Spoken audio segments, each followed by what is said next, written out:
weathered attacks for his conservative positions. For instance, many people, even some Fox News contributors, attack us for ACU's support for traditional marriage. Well, ACU is not anti-gay or anti-anyone. We're pro-every American, but we're also staunch defenders of our culture of American exceptionalism, which includes our traditional values and traditional marriage.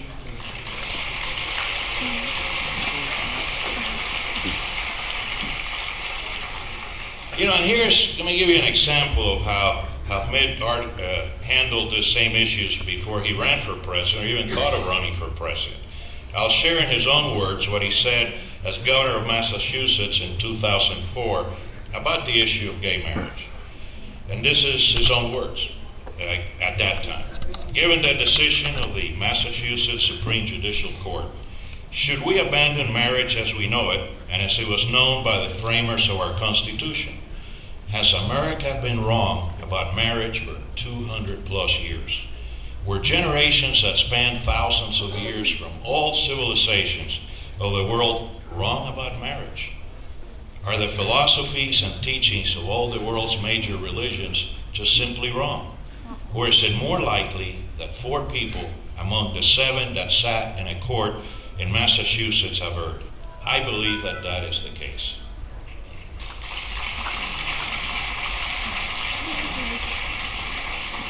You know, and he went on and said, marriage is not solely for adults. Marriage is all for children.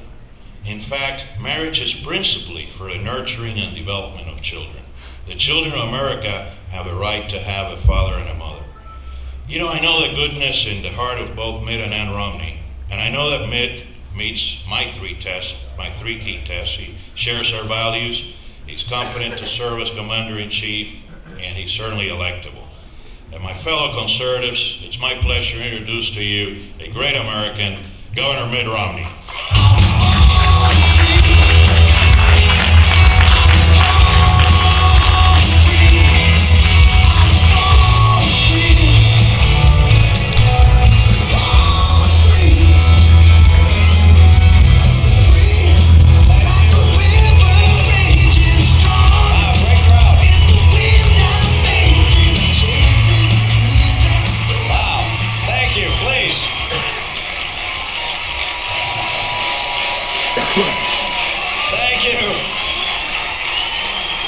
Thank you, please. Wow, great reception, great room. Thank you. Thank you.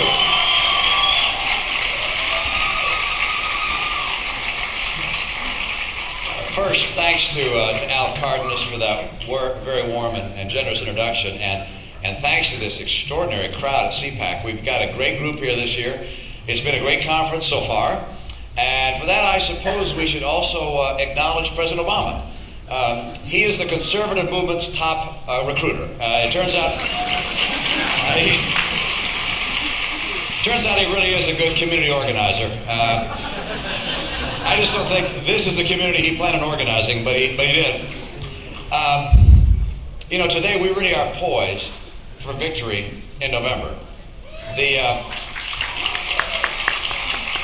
The pundits and the pollsters are saying that we can win the election, but we have to tell the nation why we should win the election.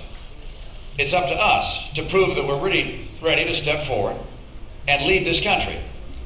And this election is not just about getting more votes. Defeating Barack Obama is only one step towards our ultimate goal of saving America. Of course we can defeat Barack Obama. That's the easy part. Believe me, November 6th will be the easiest day our next president is going to face. This country we love is in jeopardy. And it's more than just economic statistics that we read that tell us that. It's the pain that so many of us feel in our hearts. For 3 years, we've suffered through the failures not only of a weak leader, but of a bankrupt ideology.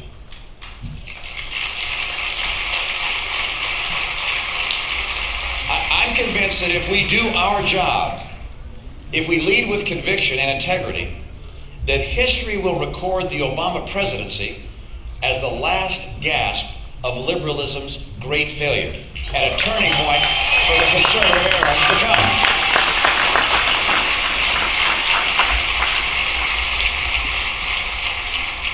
But it's not enough for us just to show how they failed.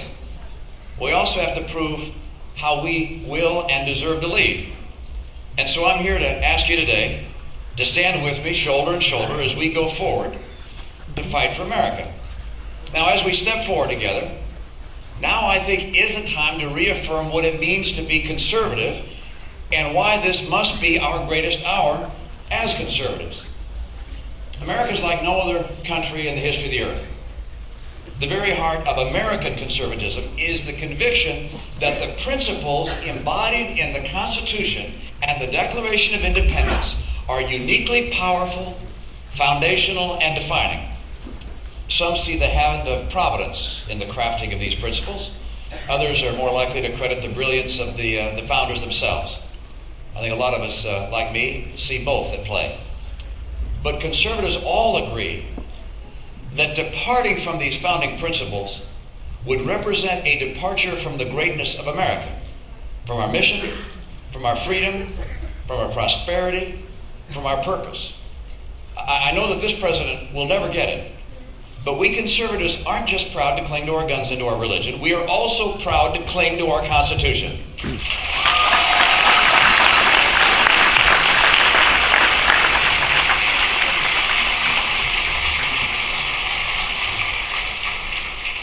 The wisdom of our founding documents is that they see the nation's prosperity not as a product of government, but as the product of individual citizens, each pursuing happiness.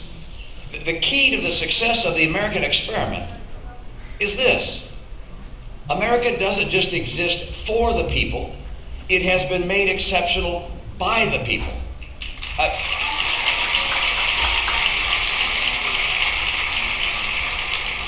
It's this brilliance, a free people pursuing their own dreams, achieving success in their own ways. That's what's propelled America and has made us to be the most prosperous nation and most powerful nation in the history of the earth. Now, there are a lot of politicians on both sides of the aisle that have forgotten that, if they ever really understood it at all. They've fallen under the spell of Washington. Politicians, they're routinely elected by promising that they're going to change Washington. But when they came here, they became creatures of Washington. They begin to see government as the answer to every challenge and the solution for every problem. At every turn, they try to substitute the heavy hand of government for free citizens and free enterprises operating in a free manner. They think government knows better and can do better than a free people exercising their free will. And this president is the worst offender. Barack Obama is the poster child for the arrogance of government.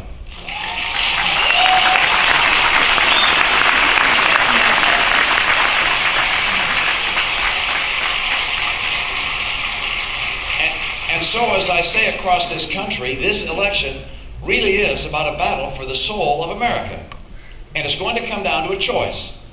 A choice between whether we want a nation to be of and by Washington, or a nation of and by a free people. And we conservatives believe in freedom and free people and free enterprises.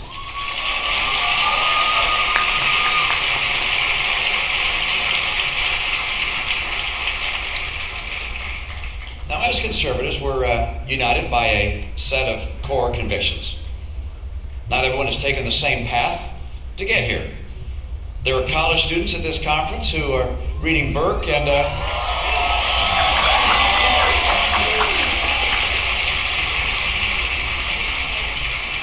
my guess is some of you got here by reading Burke and Hayek. When I was your age, you could have told me that they were infielders for the Detroit Tigers. Some of you work in think tanks, or you follow the writings of some of the prominent conservative writers currently and in the past. Some of you have probably worked in government, or you're labored on the front lines of conservative causes. I salute all of you in achieving your vision of conservatism.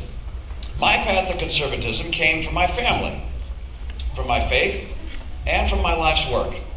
I was raised in a home that was shaped by and rooted in conservative values. My mother's father, my grandfather, came to America from England. As a teenager, he was alone in this new country, but he risked it all for the chance at religious liberty and for economic opportunity. You've probably also heard about my dad and how proud I am of him. He was born to American parents who were living in Mexico. And then when he was 5, they moved back to the U.S. His dad was a contractor, but he went bust more than once. My dad grew up poor, never had the chance to finish his college degree. But he believed in a country where the circumstances of one's birth were not a barrier to life's achievement. And so with hard work, he became the head of a car company. And then he became governor of the great state of Michigan.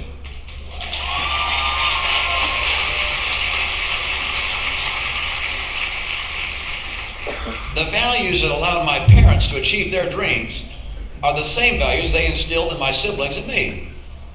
Those aren't values I just talk about. They're values that I live every day. My 42-year marriage to my wife, Ann. The life we've built with our 5 sons.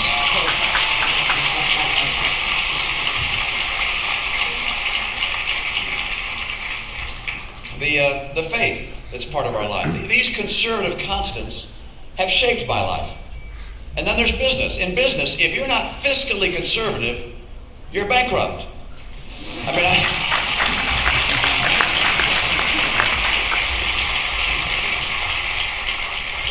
I spent 25 years balancing budgets, eliminating waste, and by the way, keeping as far away from government as humanly possible. I did some of the very things conservatism is designed for. I started new businesses and turned around broken ones. And I'm not ashamed to say that I was successful in doing it.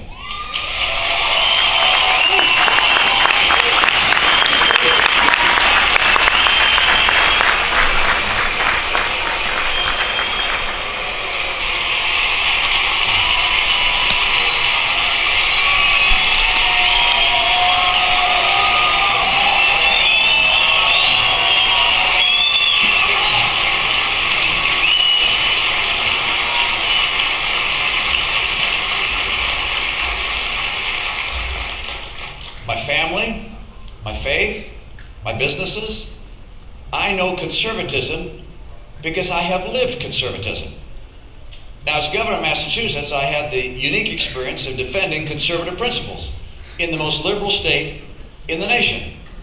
There are 3 people from Massachusetts here. I appreciate that. When I took office, I was facing a $3 billion budget deficit, and the economy was in a tailspin. And even with the legislature that was 85% Democrat, we cut taxes 19 times and balanced the budget all 4 years. I cast over 800 vetoes.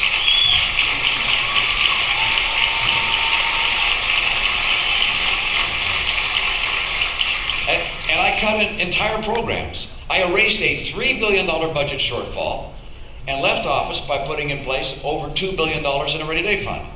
And by the way, if there was a program or an agency or a department that needed cutting or elimination, we did it. In fact, one of the commentators in Boston, one of our TV commentators, once said that I didn't just go after the sacred cows. He said, Mitt Romney went after the whole herd. By the way, that skill learned in the private sector and practiced for 4 years in Massachusetts, where, by the way, I served in government, but I didn't inhale. I'm still a business guy. That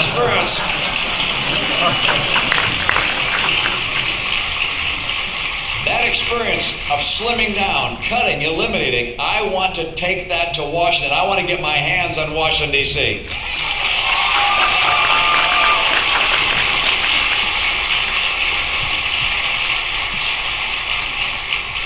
Now, you may recall as well that during my term in office, our conservative values also came under attack.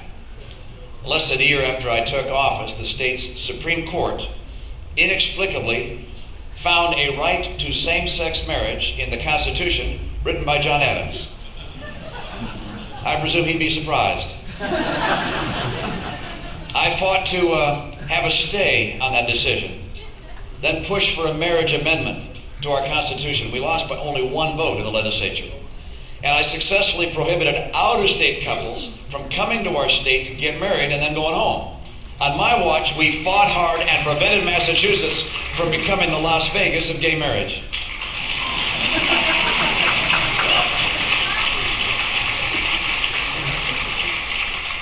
When I am president, I will defend the Defense of Marriage Act, and I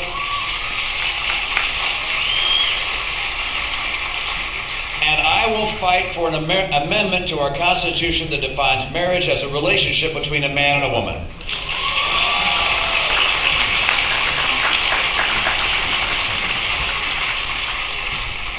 During my term in office, I also stood up to those who wanted to call into question the very definition of life. I vetoed a bill that would have opened the door to cloning and to embryo farming. I vetoed a bill that would have allowed young girls to obtain access to abortion-inducing drugs. I fought for abstinence education in our schools. And I defended the right of the Catholic Church to serve the community in ways that were consistent with their conscience through adoption programs that placed children in a home with a mom and a dad.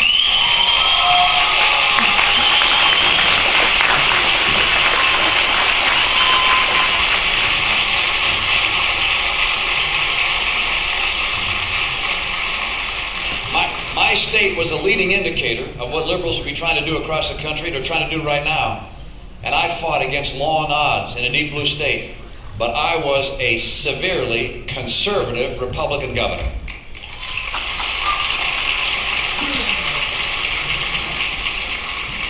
I understand that the battles we as conservatives must fight because I have been on the front lines and expect to be on those front lines again.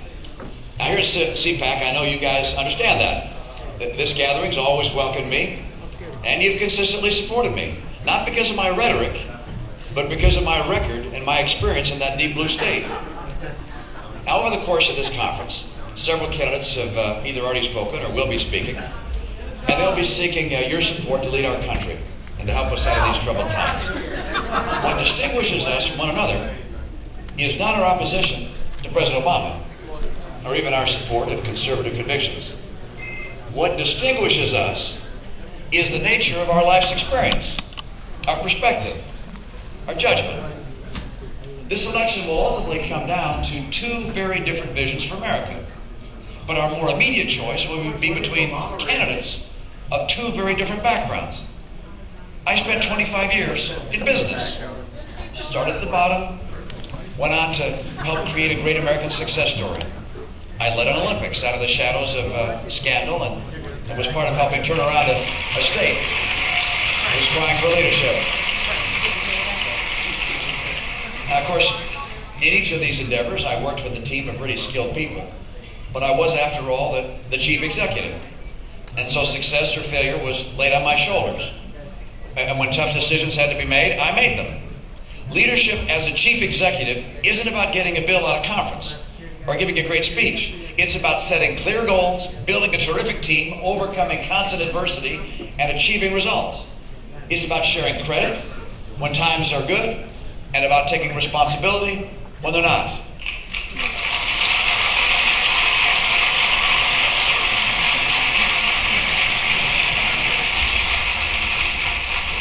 I happen to be the only candidate in this race, Republican or Democrat, who has never worked a day in Washington.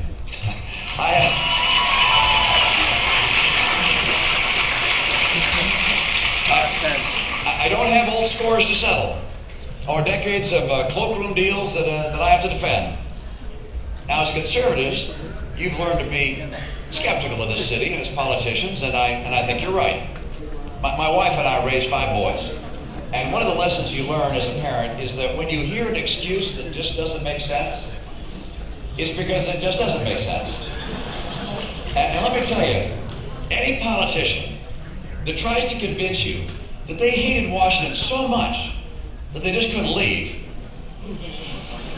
well, that's the same politician who'll try and sell you a bridge to nowhere.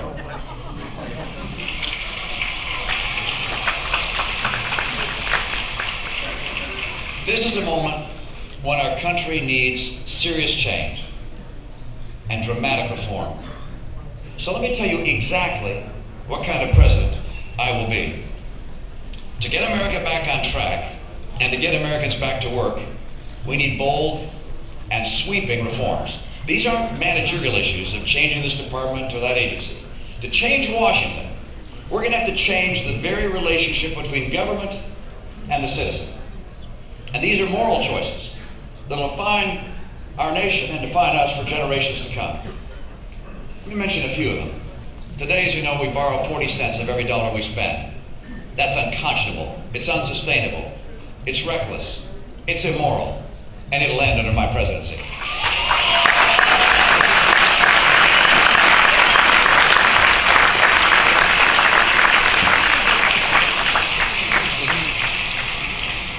I'll approach every spending decision, every budget item with these questions. Can we afford it? And if not, is it really worth borrowing money from China to pay for it? And on that basis, we're going to get rid of a lot of programs. And as president, I won't just slow the growth rate of government. I will actually cut the spending of government. And I won't just freeze government share as a percentage of the total economy. I will reduce government share as a percentage of the total economy.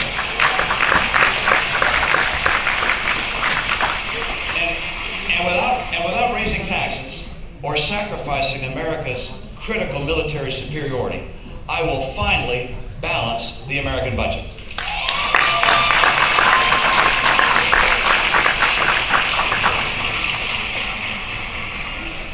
And as I'm sure you know, that will start with the easiest cut of all. I will eliminate Obamacare.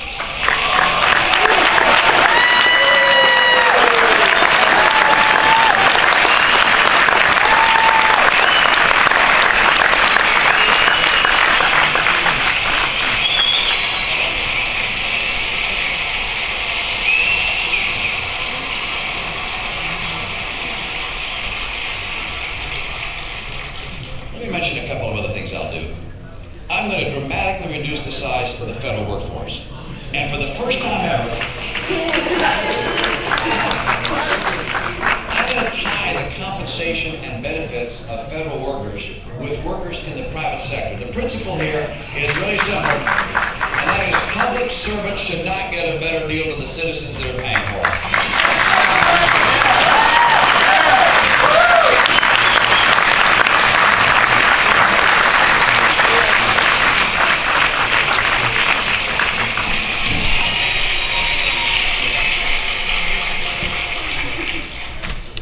As important as it is, cutting spending and bureaucracy alone are not going to be enough. In their current form, we're going to have to recognize that Social Security and Medicare are unsustainable, not for the current group of retirees, but for coming generations. And we can't afford to avoid these entitlement challenges any longer. I'm the only candidate for president who has offered a sweeping, specific plan to save Medicare and to reform Social Security. There are those who say you can't talk straight to the American people on these issues and still win an election. I say we can. We must. And I will.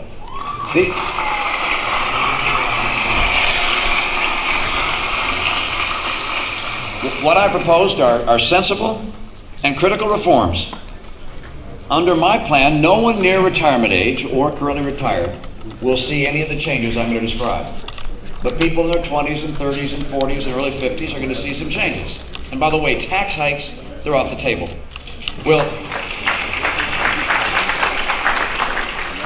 going to slowly and gradually raise the retirement age for Social Security. And we'll slow the growth rate in benefits for higher income retirees. And then when it comes to Medicare, tomorrow's seniors should have the freedom to choose between traditional Medicare and a range of private plans. And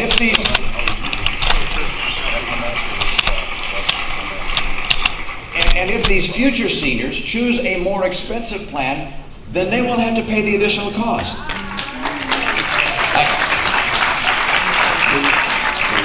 Take a look at the Ryan plan. We're on the same page and the same verse on that. I know that this president and his liberal allies are going to attack me for where he's failed to lead. So be it. I'm going to stand and fight. We're going to win on this because so much depends on it. He's going to attack us. All your friends are leaving you. Is it worth it? But we're going to remind Americans that during this president's term, we have seen record high job losses and record home foreclosures. See how they stand behind you? He will not be lecturing to us on values. They're leaving you behind. As a man whose ineptitude and failure has created so much unnecessary pain for our fellow Americans. See?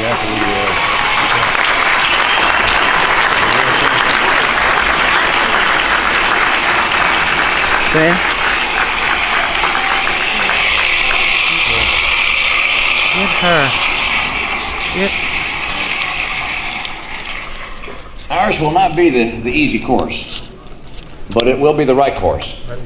And I'm confident that Americans are yearning for a president who will tell them the truth and do what's needed, not just do what's expedient. And let me also be clear on this. My presidency will be a pro-life presidency. On day one, I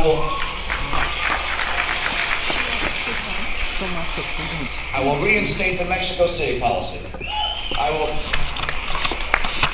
cut off funding for the United Nations Population Fund, which supports China's barbaric one-child policy.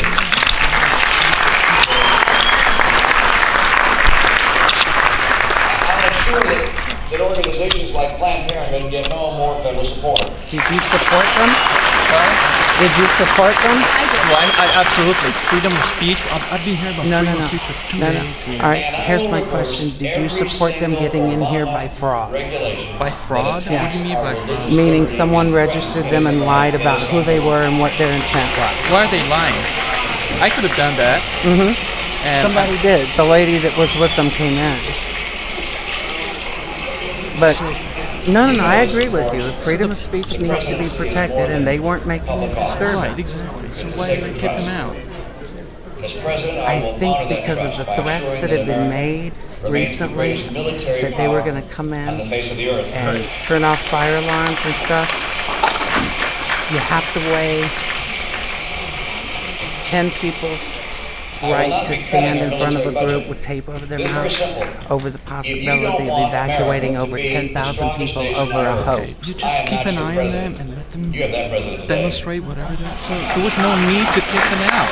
I guess the point is, I understand people are making threats. They were not making threats to anybody. They were just expressing their disagreement. I agree with you, and that's what I'm saying. I think the best answer I can give you to your question is the fact that as recently as last night, this morning, they have made, Occupy DC has made verbal and written threats of coming in today and causing them to evacuate this hotel. Okay, so they have to take measures. I can't see them being justified in having 10,000 people or more have to be running out of a hotel over a fake fire. And with your help, no, of course guidance and prayers, I will change Washington. And then I will leave Washington and go back home to my family and my community that I love.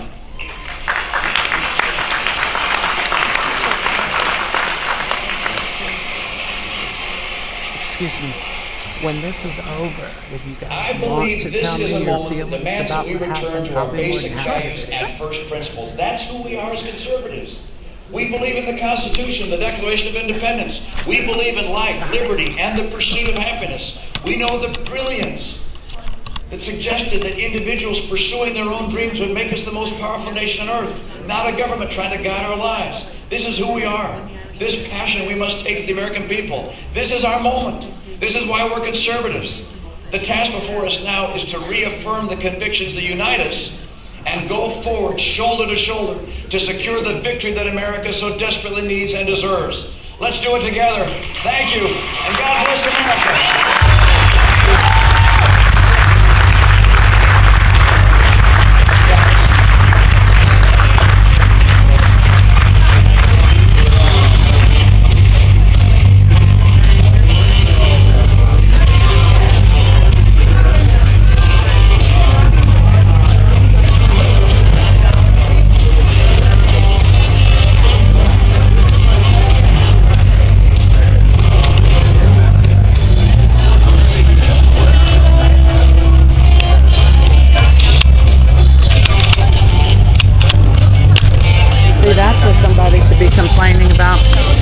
This guy's not even a nominee, and yet he's spending taxpayer money for his campaign security. Makes no sense. No. Why should he have taxpayer and Secret Service protection? Ladies and gentlemen, we're going to be preparing for our next panel. If you could please arrange your chairs correctly as it was prearranged, we'll be starting shortly. Thank you. Okay, so. Can you please put this in your bag? Your bag is bigger than mine, so could you? So your name? My name is Lisa Grimes. Lisa Grimes. Oh, be careful. Oh, my computer. I know. That's okay. Oh, nice save. Yeah, thanks. I know. Where are you from, Ms. Grimes? I'm from Washington, D.C., actually. Okay, we just had a little incident where we had Occupy D.C. protesters come in. They did have valid CPAC credentials to get in. They walked up in front of the screen, simply took their coats off, had if money is free speech. If money is speech, poverty is silence. Poverty is silence, and said 99%. You disagreed with the CPAC officials kicking them out. I do. They were harming no one. They were not disturbing anything. Everyone was still able to hear Mitt Romney speak. If all these other people are here to express their opinions, then why shouldn't they? So it's your opinion that CPAC actually just did the one thing that they're always arguing about supporting, which is they just